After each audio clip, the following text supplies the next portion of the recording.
Olá, pessoal. Nós estamos dando início a mais um TED, Temas Espíritas em Debate, que é um evento promovido pelo espaço virtual espírita.info, que tem a sua sede na cidade mineira de Juiz de Fora. Hoje nós vamos debater o tema, que também é uma indagação. Devemos acreditar nos médiuns? Nós vamos ter uma motivação inicial de 20 a 30 minutos, feita pelo Daniel Salomão, que é um companheiro aqui da cidade de Juiz de Fora, né? Ativo no nosso movimento espírita, expositor, dirigente de centro espírita. E ele vai, então, fazer aquelas provocações iniciais a respeito da pergunta e depois a gente vai abrir para o debate como nós fazemos ordinariamente. Zé Alverso, você pode fazer uma prece inicial para nós? Pois não. Senhor Jesus, nesse momento em que unimos os nossos pensamentos em busca do teu amparo, aqui estamos para o estudo edificante sob o esclarecimento espírita. Te pedimos que abençoe o nosso propósito. Permita a intuição, a inspiração dos teus mensageiros, principalmente ao companheiro que vai dirigir o estudo. Dessa forma, convictos desse amparo, nós nos sentimos motivados, amparados, e é em teu nome que buscamos este estudo sob a tua proteção e a inspiração superior. Assim, em teu nome, Jesus, nós iniciamos o nosso grupo virtual de estudo dos temas espíritas, agradecendo por mais esta oportunidade. Daniel, manda brasa, 20 a 30 minutos, tá bom? Beleza, deixa comigo. Pessoal, boa noite oficial para todos, é um prazer participar com vocês. E esse convite do Eli, eu gostei muito, foi muito interessante, porque me fez repensar, relembrar, pelo menos, um trabalho do qual eu participei recentemente, que me provocou muitas reflexões, sabe? Que foi estar junto com o Humberto na organização da obra Diálogos Espíritas. Essa obra aqui, ó, da editora Primavera, que é uma obra mediúnica, ditada pelo espírito que assina como Yvon, através da psicografia do médium Vinícius Lara. Então, uma obra que foi lançada, não sei agora quanto que foi, não, ó, 2019. E o que é interessante do lançamento da obra? Não vou falar da obra em si, mas olha que coisa interessante. Quando eu estava participando da organização e nos primeiros dias e semanas de lançamento, algumas pessoas começaram a me fazer perguntas e fazer alguns comentários que me assustaram um pouco. E talvez assustem vocês também. Algumas pessoas chegaram para mim e perguntaram assim: poxa, mas você confia nesse médium para você fazer um trabalho com ele? Você conhece esse médium? Outras viraram e perguntaram assim: poxa, mas será que o espírito que está assinando é ele mesmo? É esse Yvon mesmo? Como é que você sabe disso? Como é que você vai confiar numa coisa dessas? E aí, depois que ela foi publicada, algumas pessoas, até estudiosas, né, e antigas aqui do movimento de Juiz de Fora, uma delas veio falar o seguinte comigo: Daniel, eu tenho certeza que este espírito aí é o Yvon X, é o espírito tal, tenho certeza, falou assim comigo. Eu não tinha certeza de nada, mas a pessoa tinha. Depois uma outra pessoa também muito estudiosa virou para mim e falou assim: Daniel, eu tenho certeza que esse Yvon não é o Yvon. Certeza absoluta. Ou seja, olha que interessante, eu tinha uma que tinha certeza absoluta que era, eu tinha uma outra que tinha certeza absoluta que não era. Ao mesmo tempo, eu tinha uns que estavam preocupados com o médium, outros que estavam preocupados se o que ia sair da obra era verdade ou não, se o que estava escrito ali tinha passado pelo controle universal do ensino dos espíritos, vamos falar dele. E isso me assustou. Eu não sei se assustou vocês aí, porque me mostrou um grande esquecimento do método de Kardec, ou da proposta de Kardec em se lidar com a mediunidade. Porque, olha só, quando a gente olha para o fenômeno mediúnico, e aí o que eu vou falar está bem resumido nas considerações iniciais dessa obra, Diálogos Espíritas, que pode ser acessada gratuitamente, inclusive. Pois quem quiser dar um confere lá, no site da editora, né? Depois o Eli pode até botar aí na descrição, na legenda e tal. E olha que coisa interessante. Quando a gente olha para o fenômeno mediúnico, para a psicografia, vamos pensar na psicografia, tá? Mas o fenômeno mediúnico como um todo, a gente vê 3 elementos ali. A gente vê o espírito, se não tiver espírito, não tem mediunidade. A gente vê o médium, se não tiver médium, também não tem mediunidade. E a gente vê a mensagem, o que sai desse processo todo, o produto final, vamos dizer assim, né? A gente tem esses 3 elementos. E o que a gente observa? Em Kardec, claro, esses 3 elementos vão ser discutidos, principalmente no Livro dos Médiuns e na introdução lá do Evangelho segundo o Espiritismo, onde vai ter lá o famoso controle universal. Agora, olha que coisa interessante. Quando a gente olha para o médium, olha como é que Kardec lidava com o médium. Em primeiro lugar, a gente vai ver os textos da codificação, principalmente, a ausência dos nomes, né? Não havia essa preocupação em nomear o médium, né?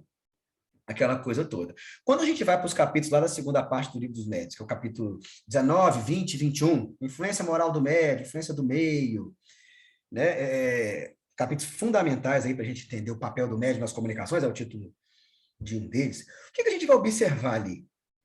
Né? Que se eu tenho médiuns diferentes, eu tenho diferenças na comunicação. Eu tenho coloridos diferentes, eu tenho contribuições diferentes, porque não há uma passividade absoluta no médium, pelo menos no médium que nós encontramos na Terra. Uma coisa que Kardec aponta também é a importância da moralidade daquele médium, né? De ser uma pessoa séria, uma pessoa correta, né? Uma pessoa que tem um comportamento adequado. Ele vai apontar também, aí como responsabilidade do médium, né? Um esforço no sentido intelectual, não de já ter uma instrução, uma bagagem que seja, né? Isso vai depender, claro, de experiências pretéritas, mas de nessa encarnação se esforçar dentro da sua possibilidade, também para aumentar sua bagagem de conhecimentos, intelectuais mesmo, né? E, claro, da questão moral nós já falamos aqui. Então, ele vai chamar a atenção para essas qualidades importantes no médium, para que a gente tenha um trabalho mediúnico com um produto de qualidade. Agora, tem uma primeira questão, e no meu entendimento, Kardec ele vai lidar com ela, vamos chegar lá. Então, a primeira questão que é a seguinte, será que a gente sempre consegue identificar isso? Será que a gente sempre consegue pesar isso? Ainda mais quando a gente está lidando com produções mediúnicas de médiuns que estão, às vezes, em outras cidades, em outros países. Como é que fica isso? Será que isso, por si só, não invalida? Né? Que a grande pergunta, talvez, que é o tema aqui, né? Se a gente pode confiar, né? no trabalho mediúnico, nos médiuns, né? No caso. Como é que a gente lida com isso? Um outro aspecto interessante, falando um pouco do médium aqui, né? O espírito. Chegou a falar com vocês, as pessoas tinham certeza, uma tinha certeza que era, outra tinha certeza que não era. Só que quando a gente vai para Kardec, e aí são os capítulos esquecidos, né, do Livro dos Médiuns. O pessoal, quando chega, para no Obsessão, que é o 23, a segunda parte. Parou ali, não lê mais nada. Não lê mais nada. Mas quando a gente vai para depois do 23, né, vem a identidade dos espíritos, das evocações, que o pessoal pula, porque acha que não tem que ler também, de evocações. Como não se faz, não tem que ler também. Né? Pula essas coisas todas. Esses capítulos são fundamentais para isso, para lidar principalmente agora, né, com essa questão da identidade do espírito, né? Com quem que a gente está lidando aí. E aí, fantástico, quando a gente vai para o capítulo 24, e vê o seguinte, olha, a identidade é secundária. Quando você vê uma comunicação lá, por exemplo, do Espírito Santo Agostinho, primeiro, ninguém conviveu com ele, então não se sabe de personalidade, de linguagem, não se sabe. Né? Claro, a gente sabe da moralidade dele. Então, se você vê uma comunicação assinada por Santo Agostinho, Kardec vai dizer, há uma probabilidade moral que seja dele. A gente pode ter uma presumir que seja dele, mas não há certeza. Olha que interessante. É claro, eu não vou dar aqui foco nas comunicações particulares, tá? Porque aí há uma preocupação com a autenticidade, mas com as comunicações de instrução geral, que é a preocupação de Kardec no controle universal. Então, olha que coisa interessante. Poxa, então eu tenho certeza que é o Ivan, eu tenho certeza que não é. Quando eu vou olhar para Kardec, para a proposta dele, a forma como ele lida, ele vai ver o seguinte, olha, isso é secundário. Não? Uma coisa que a gente tem certeza é que não dá para ter certeza de que é ou de que não é o espírito. Aí a gente fica meio vendido, né? Porque, peraí, poxa, o médium, eu não sei direito, né? Da moralidade, da bagagem intelectual dele, do esforço, da seriedade dele.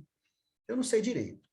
Às vezes eu sei, né? Tem momentos em que eu sei, mas em geral, né? Não sei. Bem, essa questão do espírito, então, é secundário. Não dá para você ter certeza se é o espírito mesmo que que está assinando ali, né? Se há uma, vamos supor, se há uma coincidência com ideias, que eu já conheço daquele espírito, tudo indica que pode ser dele, mas isso também não é garantia. Então, como é que eu fico? E aí a gente vai para o último elemento desses três aí que eu apontei, que a gente vai ver que no entendimento de Kardec é o elemento fundamental.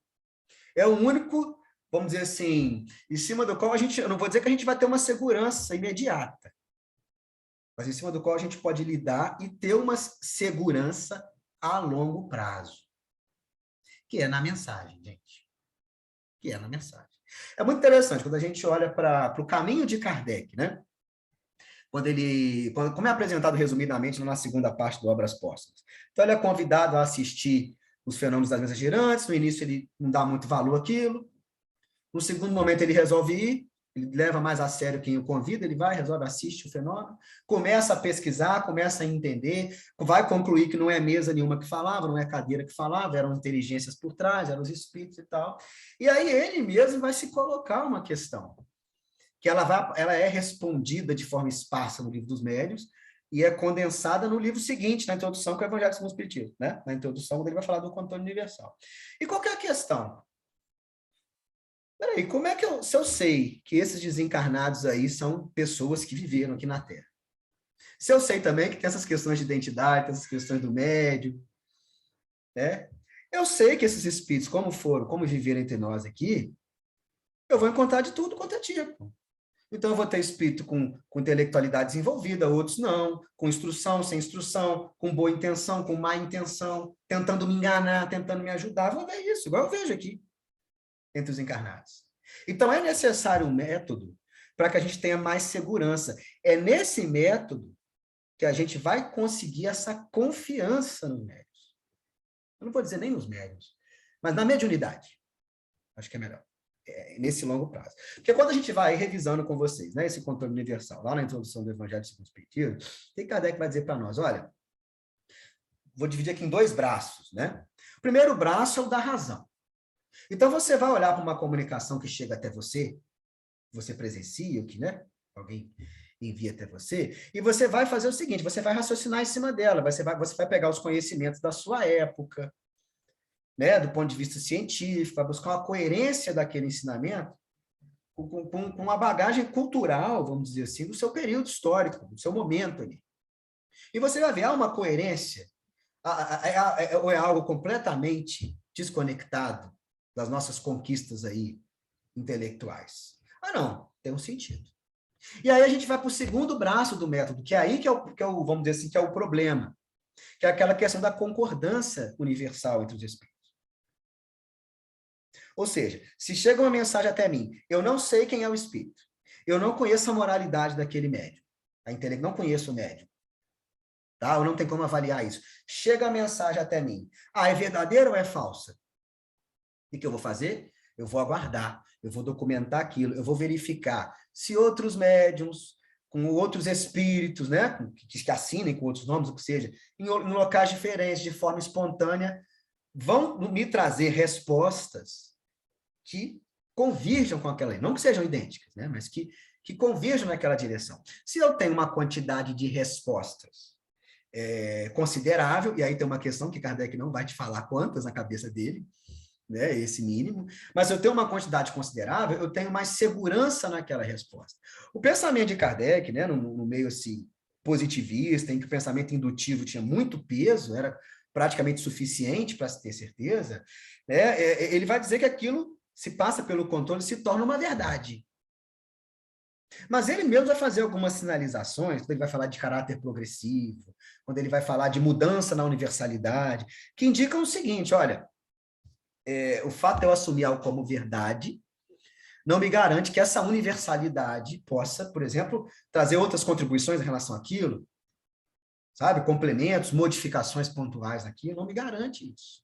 Ou seja, numa linguagem talvez mais próxima da nossa época, a gente pode dizer que essa concordância ela vai nos trazer mais segurança das instruções gerais que os espíritos nos trazem. A segurança. Então, eu tenho vários médiuns, com vários espíritos, com um entendimento que está convergindo. Eu vou poder entender que, né, até o meu momento aqui, essa é a posição dominante, essa é a posição segura. É o que Kardec vai nos dizer que fez, ao colocar as questões lá no Livro dos Espíritos. Ah, não, essas questões passaram por esse controle universal do ensino dos Espíritos. Percebe? Então, o que a gente pode deduzir? E eu já caminho até para o nosso encerramento dessa parte, dessa abertura aí. Que a confiança que a gente pode ter nos médios, em relação a instruções gerais, tá, gente? A gente pode até falar um pouco aí no debate sobre as comunicações particulares, cartas consoladoras, o trabalho famoso do Chico, né? A gente pode falar disso também. Mas em relação a instruções gerais, a nossa confiança da mediunidade, ela vem da aplicação desse método, ou seja, com o tempo. Eu não posso esperar que em 10 anos, sabe, 5 anos, como foi na época de Kardec, né, em que a gente reconhece que há um boom ali de manifestações, né? Eu não posso esperar que nesse meio tempo eu tenha essas seguranças nas posições dos espíritos, né? Nessas conclusões espíritas. Percebe? Então, o que a gente tem desse método aí, no meu entendimento, que nos dá segurança é a sua aplicabilidade, sua aplicação, claro, e o tempo. Kardec ele vai apontar isso em alguns momentos. Quando ele vai, por exemplo, lá no Viagem Espírita, ele vai discutir a questão da preocupação que já tinha à época, olha que legal, com a multiplicidade de livros sendo publicados e falando barbaridades. E o movimento começa a ficar preocupado, e Kardec vai dizer, olha, não se preocupem, isso é até importante, que vai revelando os equívocos e tal. E com o tempo esses livros vão caindo, essas ideias, melhor dizendo, né, que não vão ter essa segurança da concordância e da razão, elas vão caindo por terra, vão ficando pelo caminho, vão ficando na história do movimento espírita. Percebe? Mas aquilo que é mais seguro vai se destacando. E quanto mais tempo passa, né, quando é feita essa análise séria, mais segurança a gente vai tendo. Né? E é legal essa questão de Kardec em relação às obras, porque foi até uma outra pergunta que eu falei com vocês que me foi feita na época. Poxa, mas será que isso aí é verdade? Poxa, mas será... Então, aí que está. O controle universal do ensino dos espíritos, ele só pode ser aplicado se eu tiver comunicações espíritas registradas e publicadas. Igual a pessoa me perguntou assim, mas um livro do médium famoso aí saiu e tem informações que eu acho estranhas. Poxa, ele não passou pela concordância? Não passou pelo controle? Não, ele é publicado para passar. Estão percebendo? Estou querendo chegar aqui? Então, assim, esse livro, Diálogo dos Espíritos, por exemplo, então nós aplicamos a razão, nós percebemos ali, lembrando que a nossa razão também não é, a gente não tem essa pretensão de ser uma razão superior à do movimento espírita, não. A gente olha, vê a coerência das respostas, das perguntas ali, claro, né? E as respostas do espírito, tem respostas ali que vão tratar de temas que nenhum outro tratou, pelo menos no meu conhecimento. Kardec, muito menos, às vezes são de temas que não eram da época de Kardec. Aí você fala assim, mas passou pelo controle para você publicar? Não, não. Se nós não publicarmos, não vai passar nunca. Então, essa que é a questão que eu acho que está faltando um pouco. Às vezes fica esse medo, sabe? Mas será que vai publicar? Mas já... né? A gente vê aquelas posições radicais, né? Tem aqueles que tudo que sai de Kardec, você não pode confiar. Tem que parar em Kardec. O que é ser contra Kardec, inclusive, né? Tem os outros que já vão, às vezes, no outro polo. Não, só daqueles médiuns famosos, A, B, C, que vale. O que não é daqueles médiuns, não vale. Então, não sei se vocês percebem, esses dois polos de posicionamento, eles não favorecem controle universal nenhum. É impossível realizar o método de Kardec. Então, assim, em resumo, né, para a gente fechar essa primeira parte, quando a gente vai para os capítulos 27 e 28, lá o 27 principalmente, da segunda parte, das mistificações, contradições e mistificações, a gente vê ali comentários muito interessantes em relação a isso, sabe? De você estudar, observar, ou seja, demanda tempo para você dizer que determinada informação mediúnica é confiável.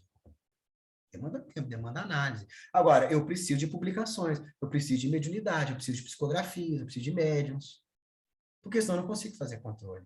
Tem uma leitura radical, vocês conhecem aquela passagem, o item 230 lá do Livro dos Médiuns, aquele assinado pelo Espírito Erasto, onde ele vai dizer assim, é melhor rejeitar 10 verdades do que aceitar uma mentira. Só que aí tem gente que lê aquilo na seguinte forma, então, se eu acho que essa mensagem não passou pelo controle, eu descarto. Não é disso que está falando ali. Eu tenho que tomar cuidado em admitir essas comunicações como verdades seguras do Espiritismo. Nesse ponto, eu tenho que aguardar. Agora, não é no sentido de que vem uma comunicação de uma informação que eu nunca vi em nenhuma outra obra mediúnica, eu vou descartar. Eu vou descartar temporariamente enquanto verdade, entre aspas, enquanto mensagem segura. Eu vou botar na minha gaveta ali.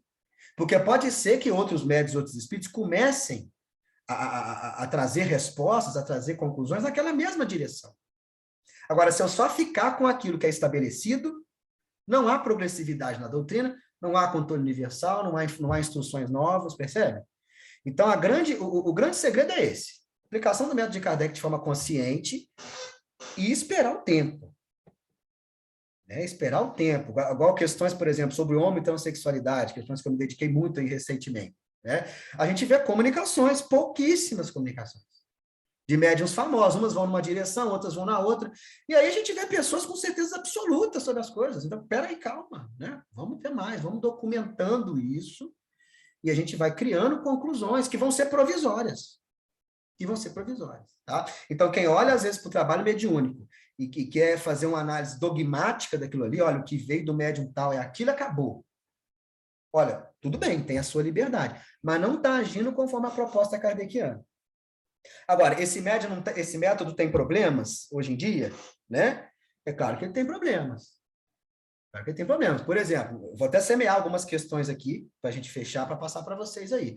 Por exemplo, hoje eu consigo ler obras psicografadas aí rapidamente, do mundo inteiro. Então, eu, por exemplo, sou um médium que quero fazer uma fraude, eu vou criar uma mensagem mediúnica aí que vai concordar, por exemplo, com psicografias de médiuns famosos aí, pronto. E quem vai falar que não é aquilo? Percebe? Agora, será que tem um problema nisso?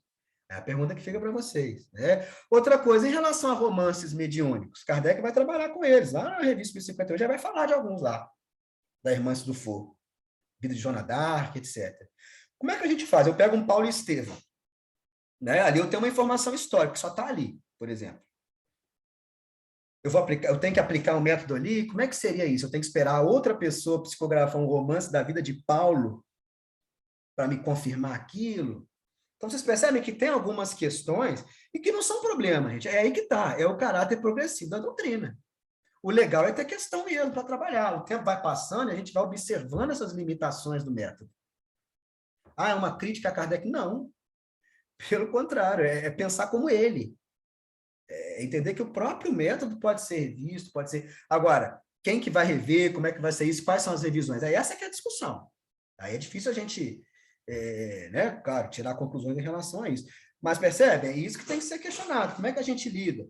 Né? Por exemplo, aqui também, eu vou resolver... Eu que, por exemplo, li muito Emmanuel, adoro as mensagens do Emmanuel. Aí eu vou sentar aqui e vou psicografar, de forma fraudulenta, uma mensagem linda, baseada no que o Emmanuel disse e que vai estar corretamente, moralmente falando. E aí, isso é um problema? Se as pessoas confiarem em mim, será que isso é realmente um problema? E se estou falando, a mensagem está totalmente moralmente adequada ao pensamento cristão, espírito, pensamento de Emmanuel. Agora, e se eu assino como Emmanuel, né? E aí, mesmo que seja uma mistificação, não precisa nem ser fraude, pode ser um espírito aqui, e vem uma comunicação que não se enquadra com a moralidade das mensagens do Emmanuel. Como é que eu vejo isso? Como é que eu lido com isso? Percebe? Mesmo que esteja naquela linguagem ali. Então, são alguns problemas. Dessas perguntas, tá, gente? Tem algumas que eu acho que tem resposta fácil, tem outras que eu acho que tem resposta difícil, tem outras que eu acho que não tem resposta. Tá?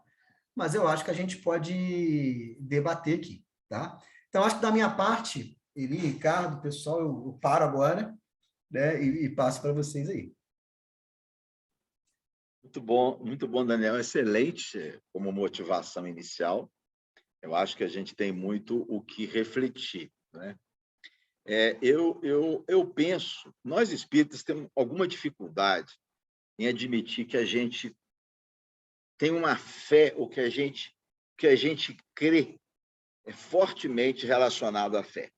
Porque essa história de que o espírita é muito racional, né?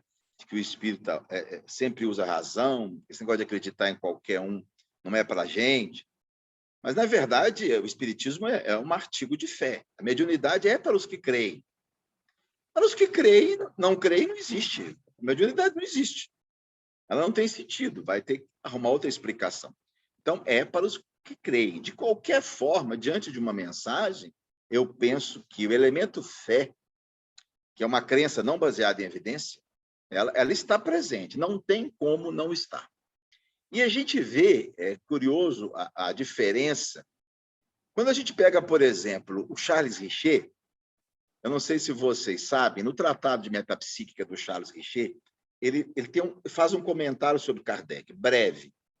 Ele começa fazendo um elogio, dizendo que Kardec foi corajoso, foi precursor, foi inteligente, mas faz uma crítica. Diz que Kardec era excessivamente ingênuo. Ingênuo, ou seja, acreditava em qualquer coisa. A gente vê aí exatamente o posicionamento de alguém que examina um fenômeno, um fato, e que tem o elemento fé do seu lado, e um outro indivíduo que quer examiná-lo sem esse aspecto da crença. Dois intelectuais brilhantes, Kardec na área da humana, Richer na área científica, e, no entanto, ao depararem com dado fato, dado fenômeno, eles têm um posicionamento muito diferente. Por quê? Eu penso que é o elemento fé, que é essa abertura para crer, essa boa vontade em crer, embora possa não crer eventualmente em dadas situações. Mas a crença na mediunidade, admiti-la, a princípio, gera uma boa vontade. Então, eu penso, Daniel, dando logo a minha opinião, se nós devemos acreditar nos médiuns e nas mensagens, eu penso que sim, até o momento em que elas tenham elementos que justifiquem a não aceitação. Eu acho que, a priori, nós devemos estar abertos para crer, porque nós somos espíritos, abertos para crer. Porque se nós estamos abertos para não crer, dificilmente nós vamos aceitar qualquer coisa. Mas se a gente está aberto para crer, a gente mais facilmente vai assimilar aquela mensagem, aquele conteúdo, etc. E se na mensagem houver alguma coisa que coloca suspeita, penso eu, aí sim, nós fecharemos a possibilidade da crença. Apenas como motivação inicial, e já passamos lá para Goiás, do nosso amigo Elias Moraes. Manda abraço. Eu fiquei agora, eu quis perguntar a partir do seu abertos para crer, sabe, Ricardo? O seu abertos para crer, falou, não, eu vou perguntar agora mesmo. Porque quando você apresentou, Daniel, aliás, muito obrigado, a sua apresentação eu achei assim extremamente rica e muito coerente, muito consistente. Você acabou de me ajudar, inclusive, a alinhavar o final de um livro que eu devo escrever, né? Talvez, vamos ver como é que as coisas acontecem, sobre mediunidade, sobre o estudo que eu estou fazendo, tá? Então, você me ajudou de uma maneira que você nem faz ideia agora, né? Da maneira como você colocou de um modo que até então eu não havia encontrado e nem conseguido elaborar. Então, muito obrigado pela elaboração que você fez, que eu acho brilhante, sabe, de colocar o conhecimento espírita aberto dessa maneira, né? E aberto para estudo, para pesquisa, para diálogo, para discussão, para que o próprio movimento estabeleça suas conclusões, que são temporárias, que são conclusões progressivas. Então, e aí, quando o Ricardo coloca essa questão da disposição para crer, eu vou citar um exemplo até para poder ilustrar o que eu quero perguntar para você. No livro Pensamento e Vida, o Emmanuel faz uma afirmação que o pensamento é onda eletromagnética. E ele faz essa afirmação, e eu usei isso muito em palestra e afirmei isso. Até um dia que eu comecei a ficar com a pulga atrás da orelha, eu falei, gente, será que eu posso afirmar isso? E fui atrás e pesquisei e vi que já existiam comprovações de que o pensamento não é uma onda eletromagnética. Tá? E aí, quando eu percebi que não era, né, eu parei de afirmar e passei a ter mais cuidado até como eu uso essas informações de origem mediúnica. Mas aí, a minha pergunta então é essa. Dentro desse princípio que o Ricardo apresenta, de a gente estar abertos para crer, e quando a gente lida com essas informações, compartilhando e apresentando em palestras e dizendo isso para as outras pessoas, como é que fica essa questão da abertura para crer quando a gente tem informações que podem, de repente, ser flagrantemente demonstradas no seu contrário pelos estudos científicos que vão acontecendo no mundo? E aí? que você pensa a esse respeito? Como é que você me ajuda? A pergunta foi para mim ou para o Ricardo? Agora fiquei em dúvida. Acho que é para todos, né? Mas É para você, mas pra mim mesmo. mas em especial para Daniel, você. faz o né? seguinte, você vai anotando aí, Daniel, que a gente vai dar uma rodada e depois volta em você. Tá ok. Tá bom? Vai daí. Baixei a mão. Valeu, Daniel. Trouxe bastante coisa aqui para a gente dialogar. A confiabilidade no médium, eu acho que Kardec passou por N problemas dentro da sociedade parisiense. A confiabilidade no médium gerou, inclusive, discussões e desenvolvimento do que é animismo, né? Então, até que ponto a gente deve confiar no médium? Por isso que o primeiro critério é o da razão. Então, eu fiquei meio assim, né? Eu conheço o trabalho do Humberto, que vocês fizeram tudo, inclusive tem um livro, está na fila, ainda não consegui ler, mas será devidamente lido. E eu fiquei na dúvida quando você fala, tem que ser publicado. Quando estou te conhecendo hoje, tá? Vamos lá. Conheço o Humberto. Eu tenho certeza que o critério da razão foi o primeiro que passou ali acima de qualquer coisa antes de se falar em outra coisa. Foi analisado o critério da razão naquele ensinamento, naquela comunicação que estava sendo passada. Então, quando você fala, não, tem que publicar para... eu fico meio com o pé atrás com esse tem que publicar, porque o próprio Kardec falou, né, que das 3.000 que ele recebeu, 100 não seriam dignas, né, de passar pelo critério nem da razão, muito menos para ser publicado. E a gente sabe de médiuns famosos, vou incluir Chico, vou dar nome para o Chico, que tudo que veio foi publicado. Se passou pelo critério da razão é a minha pergunta. Você acredita que Chico passou pelo critério da razão? O que ele recebeu, né, como médium, e publicou. E segundo, né, por que foi publicado? E que análise, quem fez esse critério da razão, né? E aí, para a gente ficar comparando hoje, no século XXI, como você bem colocou, né, que hoje eu acesso qualquer coisa em qualquer língua, em qualquer tempo, em qualquer hora, até de séculos anteriores. Né? Que confiabilidade teria um controle universal hoje? Né? Como é que eu posso medir isso? E como eu afasto o Ctrl-C, Ctrl-V? Essa é a minha pergunta, para depois a gente debater também. Só com o Ricardo falou, o contraponto. Eu não penso que a gente tem que crer na mediunidade, não. Eu acho, e Kardec não era da área de humanas. Kardec era um cientista.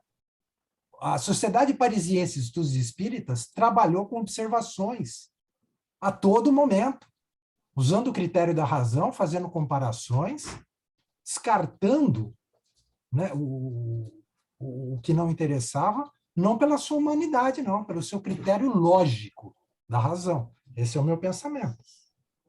Então, colocar esses contrapontos para a gente levar em discussão. Antes de voltar ao Daniel, a gente vai dando uma circulada aí.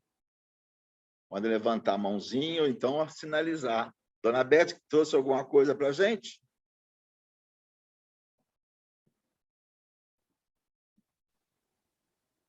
Primeiro, eu quero dizer para o Daniel, muito obrigada por ele existir. Foi fantástico. Mas eu queria, assim, colocar. Se uma mensagem que o mesmo espírito é dada por dois médiuns diferentes, ela traz o cunho, a característico, colorido do médium. Como que fica aí a veracidade da mensagem? Uma outra coisa também que me incomodou. Nós temos obras mediúnicas terríveis, que não cabem, foram publicadas e não cabem à razão, ao raciocínio, à lógica. Como que a gente fica? Proclama essa verdade, que aquilo tudo é um absurdo? Como que a gente fica, Daniel? Vai guardando aí, Daniel. Estou anotando tudo. Depois eu vou te dar depois 30 segundos para você responder todo mundo, tá? Beleza. Aí, Eli.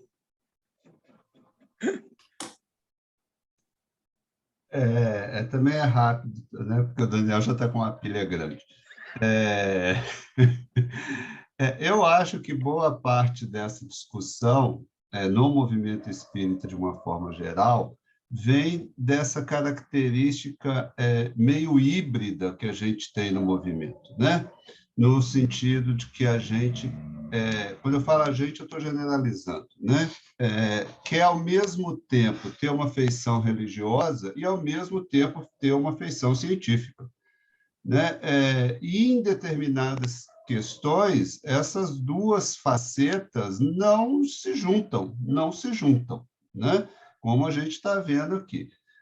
O que aconteceu, eu acredito, aconteceu com a obra do Chico e acontece com quase todas as obras mediúnicas publicadas, é uma questão de fé, uma questão de crença, né? Mesmo quando o Chico não era conhecido, no primeiro livro que ele lançou, né, no Parnaso, o que deu autoridade, no meu ponto de vista, para depois ele lançar o Nosso Lar, que foi super questionado, e de certa forma até hoje, foi não só a mediunidade, o caráter da mediunidade que ele apresentou no Parnaso, mas as mensagens do Emmanuel que apareceram depois, ou seja, uma questão de crença, se a gente fosse lidar no movimento espírita com o aspecto científico, com um aspecto um pouco mais científico, não é nem científico, é a palavra errada, um aspecto um pouco mais acadêmico, se a gente pudesse dizer assim. Essa discussão não tinha muito sentido, porque no aspecto acadêmico, a revisão, se uma coisa vale a pena ou não ser publicada, é feita, a princípio, por pares, mas quando a obra vai efetivamente a público que ela vai ser criticada pelos demais pesquisadores, estudiosos, intelectuais da época, do assunto ou da área, né? Então, eu acredito que parte da nossa preocupação com as publicações ditas espíritas é porque elas se dizem espíritas. Se a gente tira o rótulo de espírita e lembra que qualquer espírito escrevendo é um espírito humano, ou seja, uma outra pessoa escrevendo, a obra tem que ser analisada como a gente analisasse obras humanas, né? Tira o nome do Ivon da capa e coloca ali que foi o Daniel e o Humberto que respondeu. A gente vai analisar, se fosse do ponto de vista acadêmico, vai analisar as respostas. Como que aquelas respostas, como que aqueles pensamentos estão colocados em comparação com outros pensamentos sobre o mesmo assunto. Mas aí você coloca o nome lá, Espírito Ivon, já mudou a forma como a análise é feita, porque entra a questão da fé, que é o que o Daniel colocou. A pessoa que acredita que é o Ivon já vai ler aquilo de um jeito, a pessoa que não acredita que é o Ivon vai ler aquilo de outro jeito. E aí se perde, vai nem ler às vezes, e aí se perde a análise do ponto de vista acadêmico, porque a fé, entre aspas, ou a falta dela, veio na frente, né? Então, eu acho que, na realidade, talvez o que a gente esteja precisando é um pouco menos, me entendam bem, né? Um pouco menos de melindre com as obras que se dizem espíritas, e uma análise mais séria dessas obras, como se fosse escrito por autores encarnados, humanos. Se é espírita ou não é espírita, é uma análise que o movimento espírita, e por movimento espírita entendamos os espíritas, de uma forma geral, e não apenas os intelectuais espíritas, vão dizer. Porque hoje a gente não tem, até onde vai o meu conhecimento, estabelecido, como há em algumas áreas da academia, os congressos, os workshops, as discussões, as editoras, em que há essa revisão por esses pares. Há algumas iniciativas, né, no meio espírita de publicações desse tipo, mas ainda são muito raras, né? Mas eu acho que o ponto central aí é essa nossa mistura, né, de fé e cientificidade, o academicismo, dentro de um mesmo movimento. Aí, cada um que tende para um lado vai analisar a questão de forma diferente. João Márcio, depois Arlene. Boa noite, pessoal. Estão ouvindo bem? Sim, sim. Eu quero iniciar agradecendo, quero fazer uma confissão, que esse modelo de aprendizagem, de estudo que vocês estão fazendo é incrível, isso devia ser copiado para as casas espíritas. Eu estou falando aqui de Canindé, no Ceará, e a gente encontrou nas lives de vocês um aprendizado que a gente não conseguiu, nem no ESD. Essa maneira de vocês abordar de forma temática, aberta, com debates, isso é incrível. Eu acho que vocês devem saber bem mais do que eu.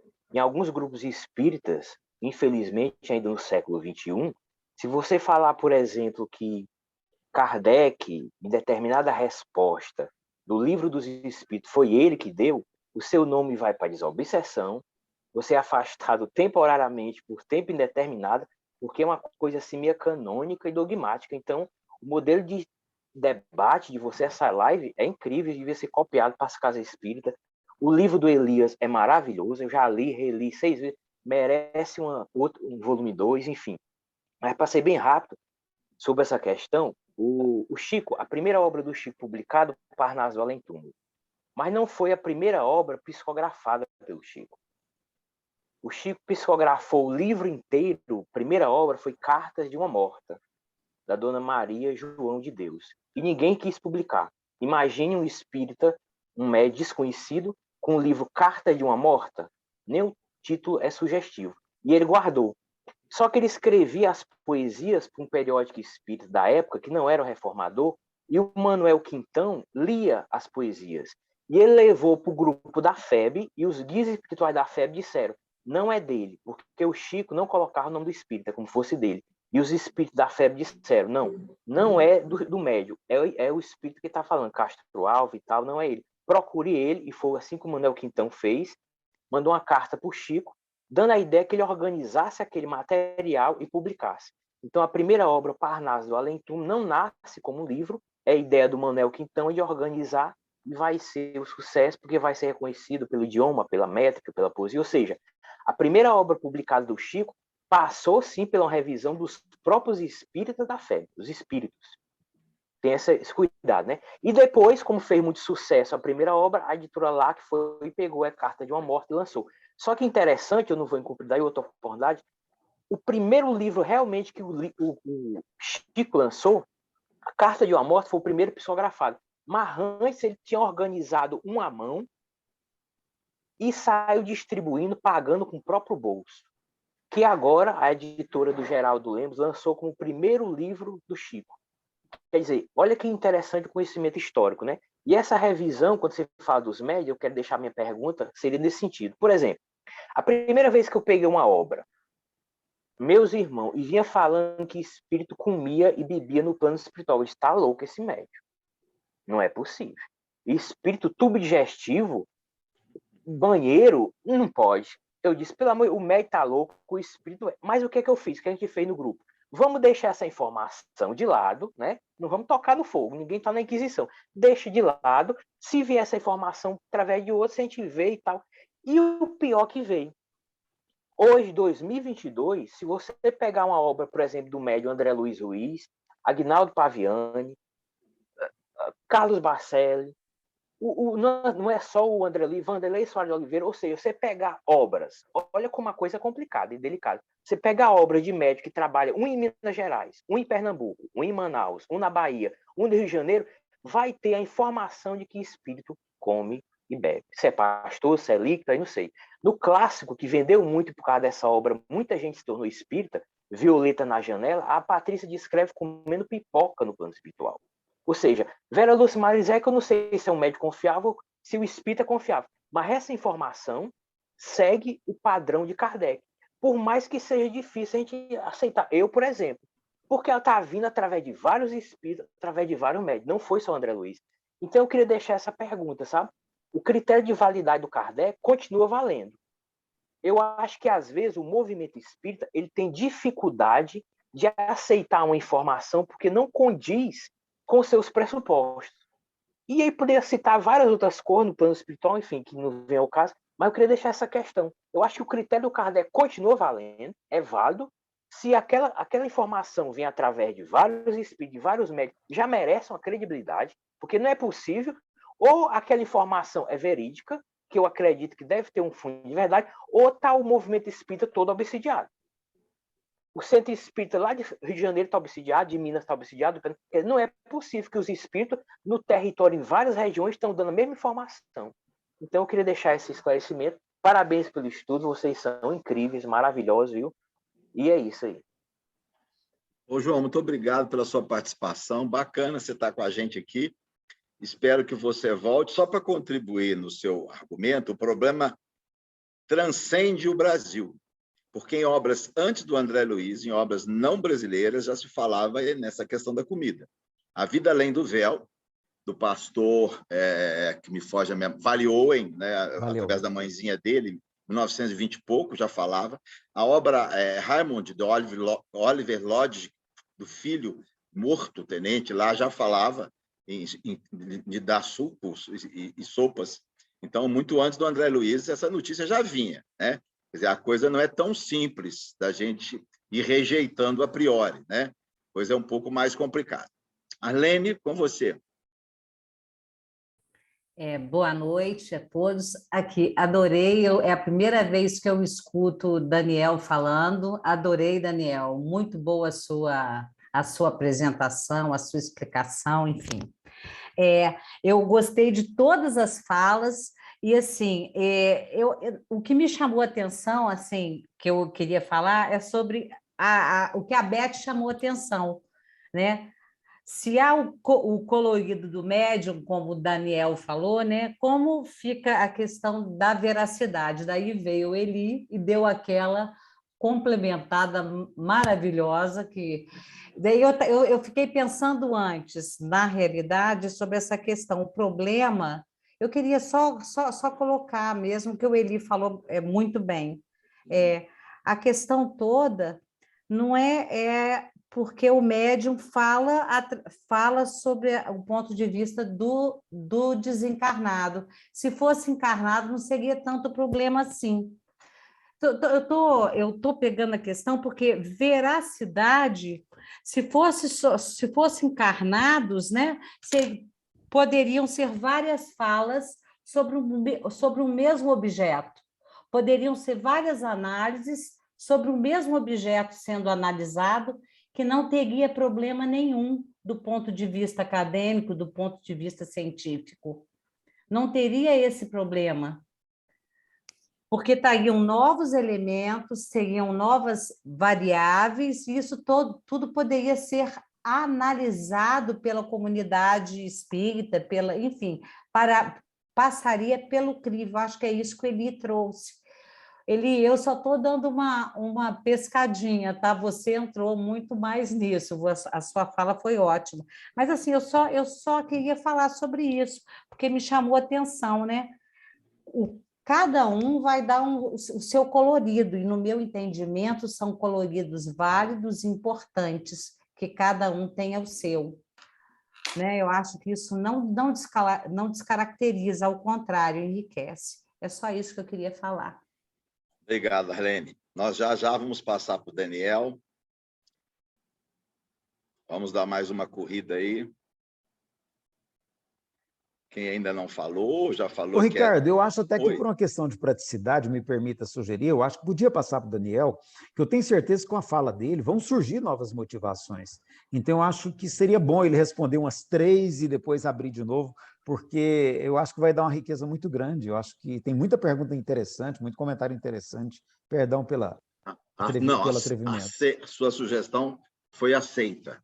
Eu só vou dizer duas coisas rápidas. Primeiro, critério de uniformidade do ensino, segundo Allan Kardec, é para princípios espíritas.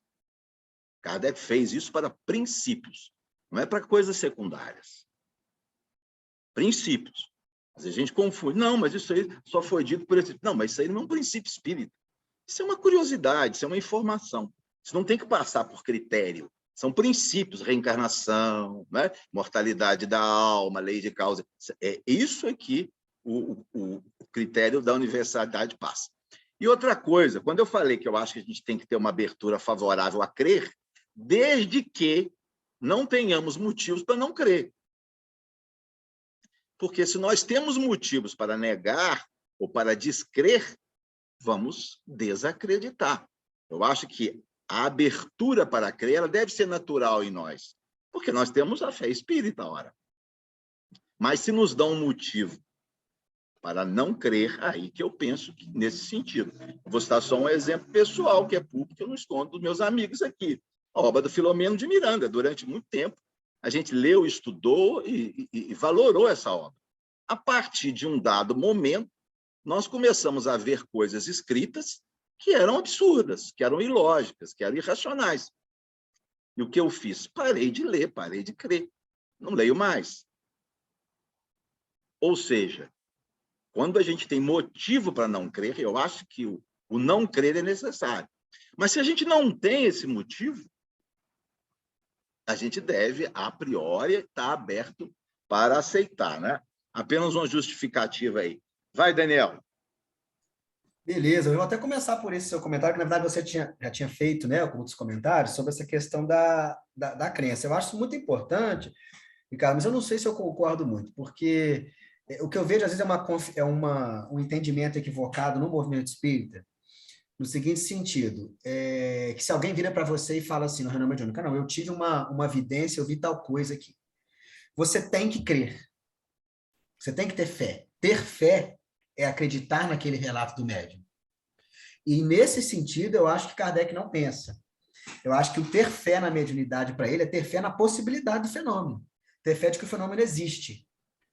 Sabe? Então, eu prefiro talvez dar um passo atrás. Eu acho que se vem algo que a gente não tem motivo para descrer, mas que é uma novidade, eu acho que a gente pessoalmente pode até crer.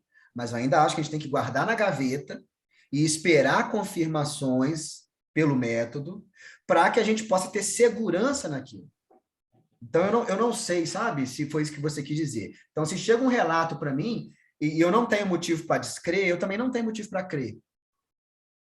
Eu prefiro ficar nessa situação de liberdade minha, mas, ao mesmo tempo, de não ter uma autoridade para virar para alguém e falar assim, não é aquilo ali. Eu acho que esse ter fé, do ponto de vista de Kardec na mediunidade, é ter fé na possibilidade, mas ter segurança naquilo que passa por essa concordância, por essa razão, sabe? Eu não sei se você pensa... Eu não sei também se você quer reagir agora, deixa eu falar tudo primeiro também, que aí depois a gente debate, tá? E aí também, até o que você colocou no final, eu não sei se em outro local isso aparece da forma como você falou, mas onde eu li recentemente, Kardec ele não usa princípios espíritas, ele usa instruções gerais na aplicabilidade do método. Eu acho que tem uma diferença nisso, sabe? Porque eu acho que uma instrução geral não necessariamente tem que ser um princípio básico, algo que eu coloco como primário, mas uma instrução. Então, vamos supor, talvez o exemplo que eu dei lá, que pelo amor de Deus, não vou me entrar nisso aqui, mas em relação à homotransexualidade. É algo que tem a mesma importância dos princípios básicos espíritas? Penso que não. Mas é algo que merece instruções gerais? Sim, sabe? Então, eu acho que informações em relação a isso, a gente tem que procurar concordância também. Não só em relação ao que é princípio básico. Então, não sei se eu acredito que a expressão do que você falou, instruções gerais que demandam a aplicabilidade do método, seja mais interessante do que princípios básicos, ou princípios, eu anotei aqui, ou princípios espíritos, como você colocou. Mas vamos para outras perguntas aqui. Eu só não anotei os nomes de vocês, tá, gente? Mas eu anotei mais ou menos aqui. Em relação a usar informações mediúnicas em palestras. Eu acho que é a mesma coisa. Eu acho que está na linha do que a gente está trazendo aqui. Se eu não encontro segurança naquilo, eu até pessoalmente posso acreditar. Mas eu não vou falar na palestra pública. Percebe? Eu acho que a gente pode guardar. Eu acho que a gente pode levar para a palestra pública aqueles conceitos que sejam mais consensuais. Que a gente entenda que tem um passado por esse controle, que já tem um tempo que estão sendo debatidos. Ainda mais a palestra pública, que é para um público que não necessariamente é um público especializado. Mas mesmo para um público especializado, eu acho que a gente deve levar o que a gente tem como seguro, e se a gente julga importante levar uma informação mais recente, que a gente faça essa ressalva. Olha, está no livro do espírito tal, do médium tal. Está em outro lugar? Não sei. Mas eu estou com um público especializado, tá, gente? Eu acho que para palestra pública, para público de todo o tipo de instrução espírita, não deve ser levado. A gente deve guardar, tá? E aí, como confiar é isso. Eu acho que a questão do tempo, a gente não tem que ter pressa. Tem alguns princípios, algumas instruções gerais, que a gente vai desencarnar e não vai ver consciência em relação a elas. Que pena para a gente. Entendeu? Vai chegar um momento em que isso vai aparecer. Tá? Então, a gente tem que usar a questão do tempo. A questão 2 aqui, no que eu falei, até foi bom ter sido apontado, para eu até dar falar de forma mais clara aqui, sobre o ter que ser publicado. Tá? Eu entendo como o colega falou aí. Ter que ser publicado a partir de uma certa análise racional. Então, eu tenho que ter um grupo que vai olhar para aquilo ali e vai falar assim, não. Tem uma coerência isso aqui. É racional isso daqui. Agora, sem a pretensão de que apenas a razão desse grupo seja suficiente. É aí que vem a publicação. Porque a publicação vai deixar a obra para ser analisada a partir da razão de outros e a partir da concordância. Então, não é assim, eu tenho qualquer coisa aqui, tem que publicar. Não, tem que fazer uma análise inicial. Né? E aí, assim, Chico passou pelo critério da razão. Olha, a gente tem um grupo, eu não estou lendo os chats aqui, o chat depois eu posso olhar, tá? A gente tem um grupo lá na FEB, que a gente pode confiar ou não, é de cada um, que fez uma análise prévia. Agora, é uma razão indefectível, uma razão, passou pela razão daquele grupo, acabou. Não, tá por aí. A gente vai usar a nossa razão também. Tá? Agora, sim, eu acredito que haja uma seriedade na escolha. Agora, quem foram essas pessoas? Acho que com obras mais recentes a gente consegue identificar conselho editorial, nas mais antigas eu acho que não tem essa informação. Tá? Agora, a gente pode confiar nisso ou não. Eu particularmente confio. Tá? E nessa mesma pergunta vem a questão, né? Como confiar no controle universal do ensino dos espíritos hoje? Eu acho que é mais uma coisa, só questão do tempo. Hoje há mais acesso à informação, eu posso ler o que o médium publica agora aqui, ele me manda pelo WhatsApp, você entendeu? Então, isso vai facilitar, por exemplo, mistificações, isso vai facilitar fraudes, isso vai facilitar até coisas inconscientes, que as pessoas possam trazer delas mesmas e, na verdade, influenciadas por aquilo ali. Sim, isso pode acontecer. Mais uma vez, só o tempo, só a observação, só a análise. Surgiu insegurança em algum momento sobre determinada informação, vamos guardar aquela informação. Por exemplo, eu tenho uma informação consensual qualquer espírita. Aí vem uma informação científica que põe aquilo em xeque. Poxa, mas aquilo ali é consensual, tem concordância, como é que eu faço? A gente descarta, joga fora. Tem gente que faz isso o tempo todo, eu fico vendo aí. Não, pode pôr em dúvida, não tem problema não. Coloca na gaveta. Vamos esperar mais, vamos refletir mais. Então é questão de tempo, a gente tem que ter paciência. Tem que ter paciência. E uma mania que o espírita tem, que tem que superar. O espírita não gosta de falar a expressão não sei. Então, se chega uma pergunta para ele, que às vezes não foi tratada por André Luiz, não foi tratada pelo Filomeno, não foi tratada por ninguém. Nem espírito, nem encarnado. Aí o cara começa a pegar um pedacinho dali, um pedaço daqui, porque ele tem que ter uma resposta, porque a doutrina espírita tem uma resposta para tudo. Não tem. E não tem que ter agora. Kardec já tinha esse pensamento, não tem que ter. Então, a gente tem que começar a acostumar com isso. Ah, mas em relação a tal coisa? Olha, não tem segurança. Ah, mas eu li no médium tal lá, o Espírito Ivon. Só está lá? Então, calma. Não dá para a gente bater o martelo aí, né? Vamos devagar. Aí veio aqui, ó. Mesmo espírito através de 2 médios. Isso é interessantíssimo para a gente avaliar. Comunicação. Eu acho que o próprio Vitor Hugo, né? O Vitor Hugo, com a pronúncia mais bonita aí, ele tem psicografia pela Zilda Gama, pela Ivone, não é isso? Me corrijam. Acho que pelo Divaldo Franco também. Então, olha que trabalho legal você pegar essas 3 psicografias, já devem ter feito isso. E você comparar. E pegar também os textos do Vitor Hugo encarnado. E você comparar. Olha que trabalho legal. Então, isso pode ser feito. E essa questão do colorido, gente, ela não é um problema. até quando ela distorce a mensagem. Kardec ele vai apontar, se eu não me engano, é no capítulo 19 da influência moral do médium. O colorido do médium, nessa expressão que o Hermínio popularizou muito, ele pode distorcer a imagem, a mensagem, desculpa. Ele pode distorcer a mensagem. Ou pode simplesmente ser um linguajar diferente, ser um uso de expressões diferentes, percebe? Como é que eu vou ter certeza disso? Mais uma vez, o tempo. O tempo vai me mostrar isso, comparando outras mensagens. Tá? Então, o colorido tem essa questão. E aí, como ver a veracidade da mensagem? Mais uma vez, os textos do Vitor Hugo que eu conheço são todos romances. Não trazem informações de instrução geral. Então, eles não estão sujeitos ao controle universal do ensino dos espíritos. Agora, vamos supor que no livro desse, o Vitor Hugo faça um comentário lá de ordem científica, ou filosófica, ou seja, faça lá.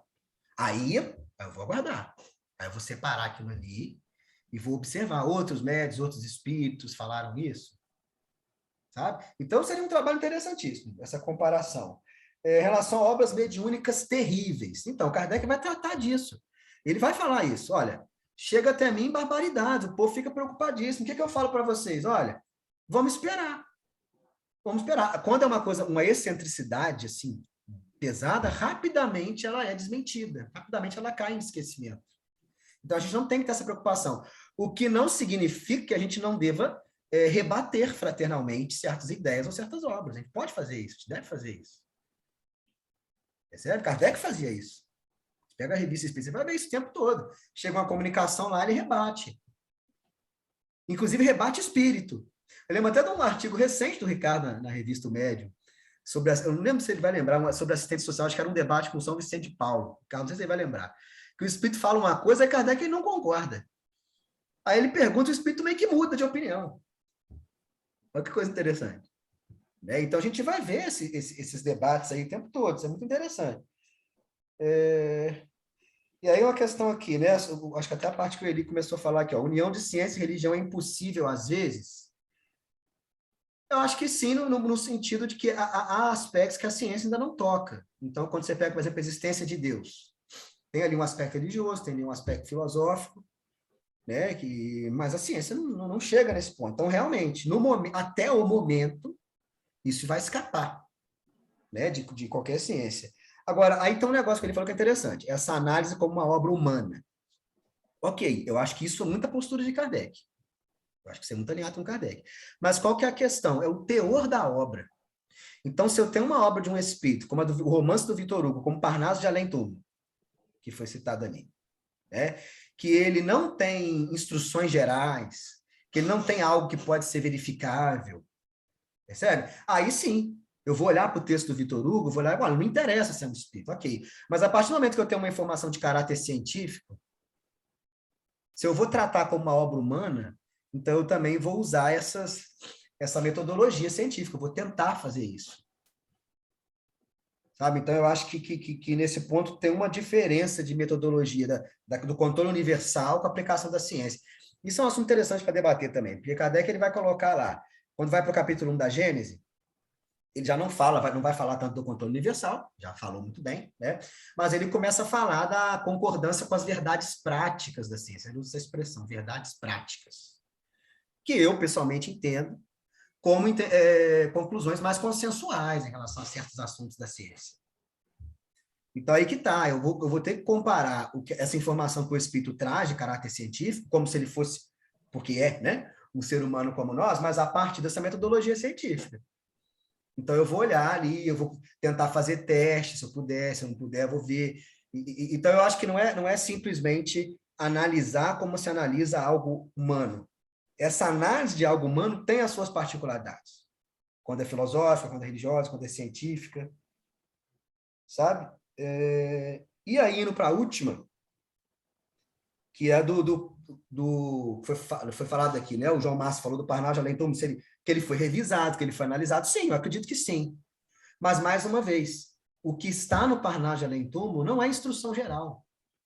Então, é impossível a aplicabilidade do método do controle universal. Mesma coisa que eu pego um texto aqui que fale do amor ao próximo, como a si mesmo. É algo moral, claro, que vai estar de acordo, né, com a ideia cristã, mas é inverificável. É inverificável. É até aquela questão que eu coloquei. Se eu, por exemplo, finjo que estou escrevendo algo do Emmanuel, para que aquilo se passe como algo do Emmanuel, tem que ser uma coisa legal, né? Moralmente falando. Então, isso vai atrapalhar o conhecimento espírita? Não. Percebe? Pode me dar uma fama imerecida, né? Já que muitas vezes os médiuns são equivocadamente idolatrados. Pode me levar a essa consideração, aí, essa situação. Mas vai prejudicar o conhecimento espírita? Não.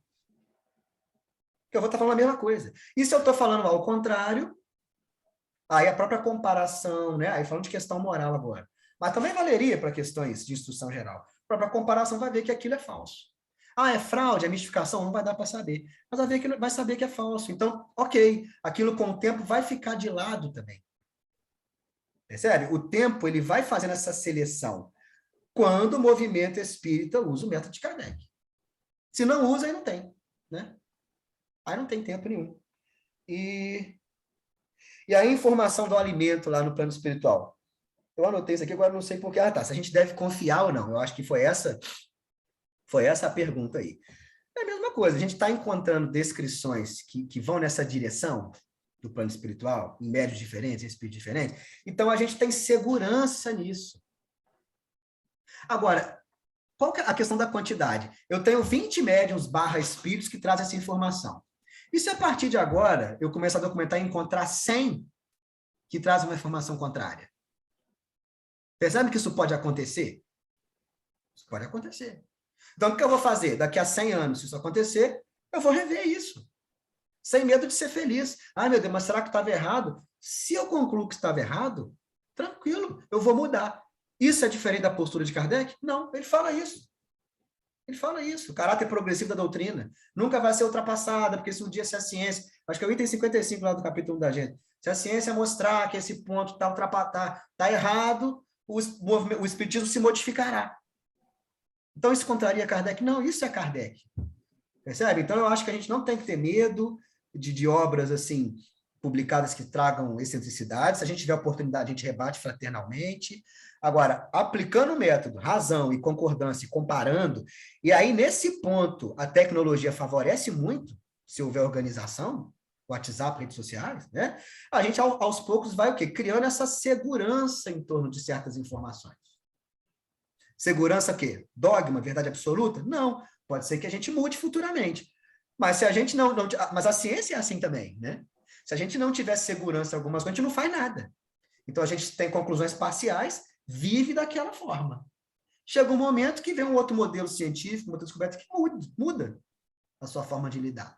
Então a gente não tem que esperar o definitivo para agir. A gente age com o que tem, com segurança, comparação, observação, estudo, e aí vai construindo a nossa crença, a nossa fé, vamos dizer assim, né?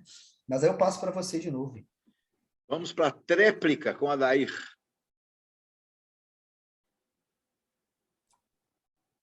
Show de bola, Daniel, show de bola.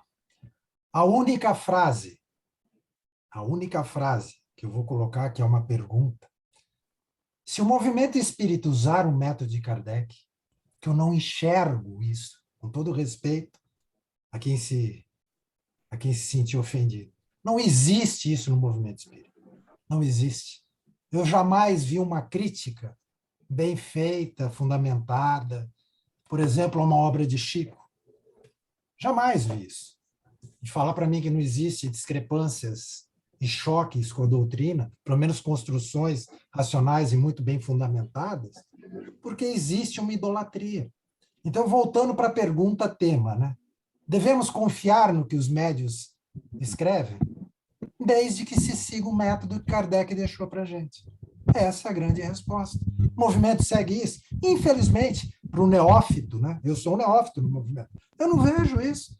Faz 5 anos que eu só leio Kardec. Cada vez que eu saio de Kardec, eu não vejo um único ensinamento, nem moral e nem de instrução, que já não esteja contido nas obras fundamentais de Allan Kardec. E se alguém tiver alguma que não conste nas 22, né, eu gostaria realmente de participar de um debate desse. Porque trazer a experiência de um espírito, mostrar o que o espírito sente, de alimentação, de coisa, o Céu e o Inferno e a Revista Espírita está coalhado desse tipo de informação que espírito procura se alimentar, que ele sente cheiro, que ele busca sensações, e está muito bem explicado, né? No capítulo da na Gênese, né? As sensações, os fluidos. Então, eu não vejo muita coisa, eu não vejo o movimento, né? O colega de fora, que está mais um de fora, né, o Elias? Nós não estamos sozinhos no grupo. João Márcio do Ceará. Está um do Ceará também, então não estamos aqui. Porque é o que ele falou também, né? Eu não tenho essa percepção. Eu não tenho. Com raras exceções, já cansei de elogiar o grupo aqui, né, em chats, não existe esse tipo de discussão nesse nível em lugar nenhum no movimento. E a última coisa que eu vou falar é assim, você falou que acredita que a FEB, né, no início, tinha um critério racional. Me permita fraternalmente discordar. A maior instituição que colocou Rusteng dentro do Brasil, minha obra foi hoje para os prefácios, sobre Torteroli. Foi a Federação Espírita Brasileira. Foi mencionado aqui Manuel Quintão. Tem um manuscrito inédito que está na obra, mostrando o que Manuel Quintão falava também, todo mundo sabe, né, de Rusteng e todo esse misticismo que entrou no movimento espírita. Então, onde foi parar o método de Kardec? Não existe. Não existe. Com todo o respeito, não existe. Então, o que a gente está fazendo aqui é o método de Kardec, respeitosamente, aceitando opiniões contrárias, discutindo, conversando. Né? Alguns, às vezes, se melindram, outros não. Mas a verdade é essa. Esquecemos Kardec, esquecemos o método de Kardec. Dona Beth, depois Elias, e encerro as inscrições. Eu quero continuar essa do Adair. Eu me lembro daquela obra, A Vida no Planeta Marte, que causou um furor no movimento espírita, né? Que o Ercília Maia, conversando com o Dr. Carlos Embaçaí, disse para ele, não era o nome de Marte, era nome fictício, mas a editora, para que vendesse mais da obra, colocou Marte. Então, essas obras assim, e o Adair também colocou, né? Tem, cada um, né, respeita ou segue o que ele deve. Mas a gente tem muito cuidado com isso. A vida no planeta Marte nem era Marte, tá? Fico por aqui. A Elias. Beth, eu preciso dessa informação. Me passa a fonte disso que você acabou de dizer, que para mim é fundamental. Se você me trouxer isso aí é um dos capítulos que eu vou pôr no livro sobre essa questão do conhecimento ser produzido pela via mediúnica, que eu acho que isso é muito sério, a gente está precisando discutir isso mais. Então eu vou fazer, viu, João Márcio? Eu vou fazer mais um sim, né, para abrir a discussão de novo, e vamos ver o que dá. Eu vou apanhar mais, tem muita surra para eu levar ainda. Mas assim, eu achei muito interessante, e aí, o Daniel, eu não entendi a questão de você dizer que a gente não tem como... não pode citar, né, autores mediúnicos, etc., porque desse jeito a gente não pode citar nem Kardec, né? Porque quando a gente cita Kardec, por exemplo, nessas questões de informações gerais, por exemplo, quando a gente fala, Kardec usou muitos termos do magnetismo da época, do magnetismo animal, e que é uma teoria que hoje não existe mais no meio científico. Então, aquelas citações que ele fazia, quando a gente usa aquela linguagem lá, a gente está usando totalmente fora do contexto.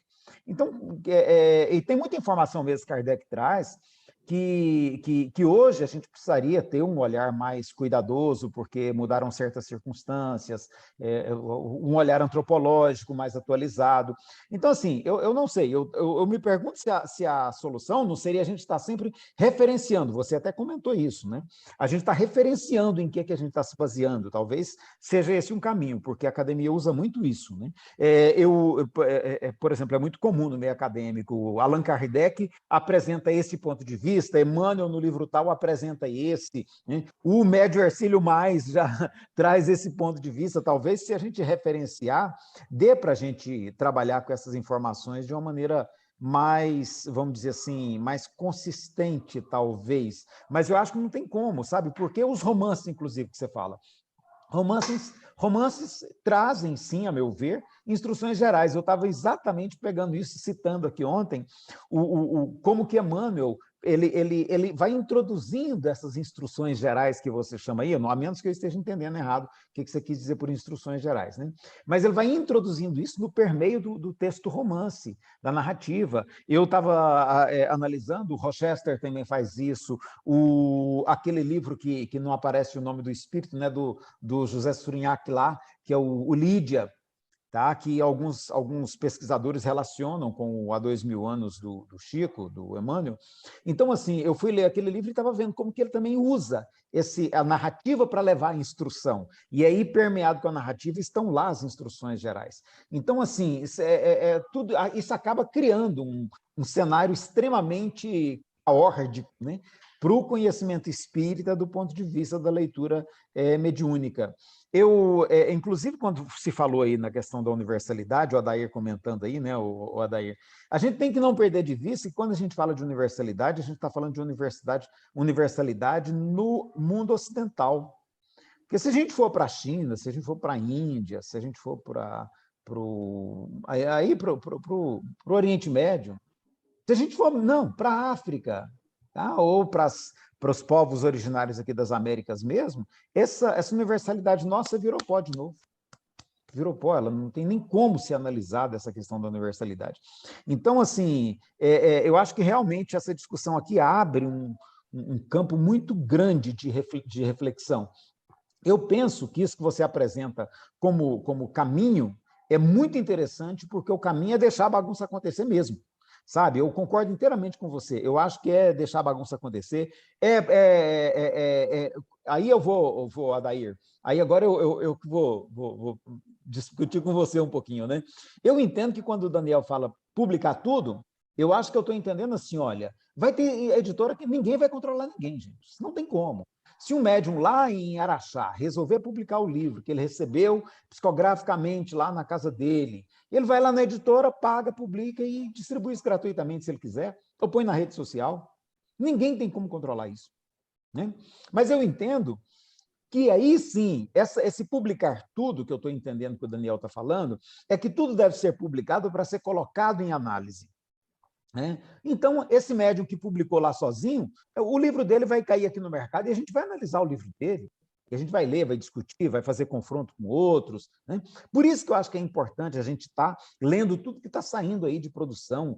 Tudo não, porque não tem jeito. Hoje a quantidade que sai é monstruosa. Todo dia tem um médium diferente lançando um livro diferente por um espírito diferente hoje. Então, a quantidade é imensa. Eu estou com uma pilha lá na fraternidade assim, para eu, pelo menos, ter como citar isso na discussão que eu estou tentando estruturar. Então, eu penso que esse caminho que você propõe, de deixar a bagunça acontecer e dentro dela a gente ir achando caminhos, eu acho que ela faz mais sentido do que a gente pensar um espiritismo perfeito, onde tudo acontece segundo o que Kardec planejou, segundo o controle universal. Eu não vejo a menor possibilidade disso acontecer, sabe? Mas eu queria, no final aí, você vai ter um tempinho mais, né?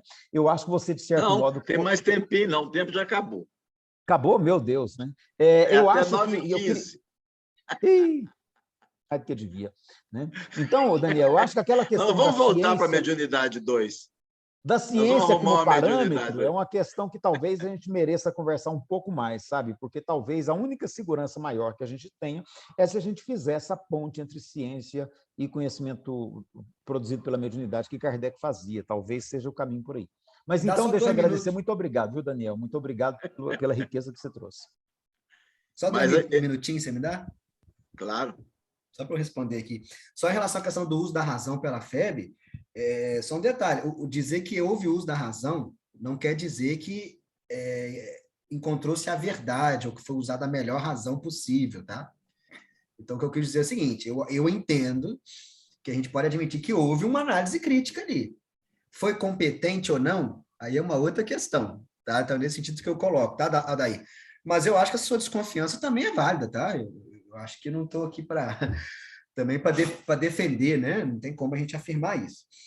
Agora, só em relação também ao não citar autores mediúnicos, eu quero dizer o seguinte, se eu estou falando de palestra pública, eu estou lidando com um público que não tem bases doutrinárias em geral, não tem. Então, por isso que eu entendo que, para este público, eu vou citar aquilo que é mais consensual. E vou dar a fonte. O fato de ser consensual não exime de dar a fonte, entendeu? Agora, para públicos mais especializados, mais maduros, eu acredito que você possa, sim, citar informações de individualidades, mas deixando isso claro. Entendeu? Ó, gente, estou usando aqui, o Espírito eu só li isso aqui. Não sei se passou por controle, por concordância, não sei. Então, você vai deixar isso claro. Agora, para públicos de instruções espíritas diversas, eu acho muito perigoso.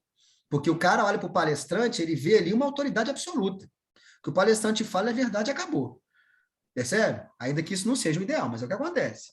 E aí, só em relação também às instruções gerais, tá? Tem um trechinho aqui que eu separei para ler, 2 linhas. Lá da introdução do Evangelho segundo o Espiritismo, do Controle Universal, que aí olha só que ele vai dizer, ó, aqui, ó, daí resulta que, com relação a tudo que seja fora do âmbito do ensino exclusivamente moral, olha só, as revelações que cada um possa receber terão um caráter individual, sem cunho de autenticidade, que devem ser consideradas opiniões pessoais de tal ou qual espírito, e que imprudente for aceitá-las e propagá-las levianamente como verdades absolutas. Então, observar com carinho se essa informação do romance, se ela não é de cunho moral, porque se é de cunho moral, a gente já tem a base para avaliar. Não entra controle universal nela. Percebe? É mais instruções gerais de caráter, como é que eu vou dizer, científico, talvez, filosófico, mas o que é moral, percebe? Isso está fora do escopo do método, tá? E aí você falou assim, o magnetismo foi derrubado. Então, eu acho também que a gente tem que tomar cuidado com essas afirmativas, sabe? Porque em relação ao que se pensava, século XVIII, século XIX, sim, isso foi questionado, isso foi derrubado. Agora, alguns desses conceitos, por exemplo, de vez em quando eles surgem, coisas semelhantes aí. Então, a gente vê esse caminhar da ciência, sabe? Daqui a pouco, algumas dessas ideias podem estar voltando. Então, eu vou dar um exemplo aqui, a própria ideia de que, quando antes se imaginar, né, eletromagnetismo se propagando no vácuo, então havia aquela ideia do éter, né? Então, tem que ter uma matéria que ninguém vê, né, em cima da qual as ondas eletromagnéticas se propagam. Isso caiu. Mas já há algumas, né, posturas aí no campo da física, que não vão chamar de éter, mas que já vão colocar como hipótese a existência de uma matéria também invisível, na qual tudo se propaga. Então, olha como é que são as coisas vêm e vão. Então, assim, se no momento eu identifico que termos do magnetismo animal lá não são mais usados, tal, ok, eu posso não usar mais isso. Mas só tomar cuidado para não achar que foi algo derrubado, sabe? Porque quando a gente pega a ciência, por exemplo, início do século XX, as teorias eugenistas, né, quando também no final do século XIX, era ciência, estava provado, acabou. Entendeu? E olha o problema que não foi. Eventualmente, outras que foram descartadas podem voltar, outros entendimentos podem voltar com outros nomes, com outras roupas, com mais clareza, sabe? Então, a ciência também ela tem essas idas e voltas aí. Eu não tô eu ia dar o exemplo do ovo aqui, né? Igual do ovo, né? Que o ovo faz mal, o ovo não faz mal, se comer ovo morre, se não comer não morre. Então, é a mesma coisa, assim, claro, numa janela de tempo maior, então a gente tem que ter esse cuidado também, né? As coisas podem mudar. No mais, gente, agradeço, tá? A oportunidade, foi muito bom. A gente aprende muito conversando. A gente que te agradece e podemos trazer mais tema mediúnico. Às vezes a gente acha que mediunidade é um assunto que não contagia, né? Que não motiva, e não é verdade, né? Então, vamos prometer para o segundo semestre a gente trazer mais alguns temas mediúnicos aí. Então, pessoal, a gente agradece demais vocês. Eu achei que foi alto nível, foi muito rico. E peço desculpa aos que discordam da gente atrasar. Atrasamos aqui uns minutinhos. Espero que da próxima vez a gente não atrase, né? Mas não serei eu a dirigir. E, então, bom final de semana para todos. Vamos só, nesses momentos finais, né, agradecer ao nosso amigo Jesus, esse que é o grande patrocinador das nossas atividades espirituais. Agradecer aos espíritos amigos que têm participado conosco, se ligando a nós através da comunhão de pensamentos, agradecendo imensamente essa oportunidade, renovando os votos de que a gente continue com esse entusiasmo, esse desejo de se esclarecer, de compartilhar conhecimentos e de avançar do ponto de vista moral e do ponto de vista intelectual. Assim, em nome de Deus, profundamente gratos, damos por concluída a nossa reunião. Só para lembrar, daqui a 15 dias voltamos com o TED, e o tema será: as administrações nos centros espíritas devem ser democráticas? É isso, Eli? Acho que é, né? É, isso mesmo. Os centros espíritas devem ter uma administração democrática? Essa é a questão. Tá bom? Um abração, pessoal. Boa noite, gente. Boa noite, gente. Valeu. Boa noite, gente.